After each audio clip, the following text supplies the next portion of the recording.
Hello, my name is Tammy Sword, and today I'm presenting a technology lesson demonstration for EDUC 630.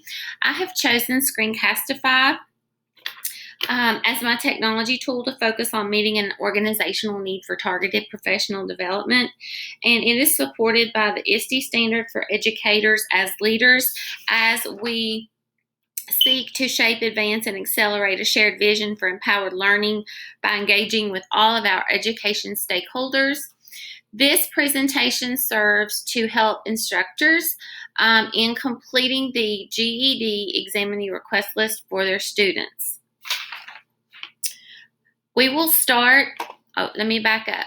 All the references, the resources that I'm referencing can be found on our agency share drive as well as at your facility. If you're having any trouble, any questions, please consult with your mentor or your team lead. We're going to start with the examinee request list. This will be part one of your request. You're going to start with your facility name, your GED examiner, the site administrator, and the dates that some target dates that you have in mind for testing. Your candidate information goes here: last name, first name, state identification number, the date of birth, and the housing unit. Please also mark first-time tester. If you're requesting a GED ready test, which will be the first level of testing that your student has qualified for, you're going to enter that data in the GED ready candidates. So if your student has qualified for the social studies, you are going to put their GED Academy score here. If they've qualified for science, you're going to denote that score here.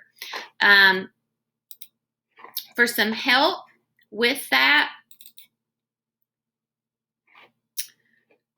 you can see that I have here the graphic that is from our newly revised testing guidelines. In addition to presenting and including the student's TAPE portfolio for supporting documentation, this is their TAPE scores that will qualify them, and these are the GED Academy scores that will qualify them for testing. Now, moving on, first-time testers also, we need three things from them. We need your examinee request list, we need the student demographics filled out in their entirety, and we need qualifying documentation. This is what the student demographics are going to look like. We have to have these completed by the student and signed in order to create them an account in the GED database with Pearson VUE. This is the second page, and I will ask that you please ensure so that we can process them thoroughly and quickly for you, that you make sure that they sign the second page of the demographics.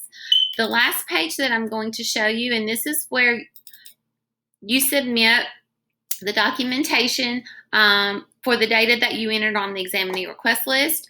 This is an example of an individual student's testing portfolio here, and here is the report for the GED qualifying scores. Again, you will submit that to your site administrator. Once everything is complete, please put it all in one email. So send it on up to your administrator, who will then do a secondary approval on that. They will then forward to the regional examiners.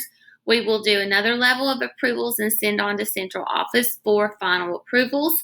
Once that has been processed and received by your examiner, the examiner will contact the school directly to schedule testing. Thank you so much, and if you have any questions, please reach out to either your mentor, your principal, or your examiner. Thank you.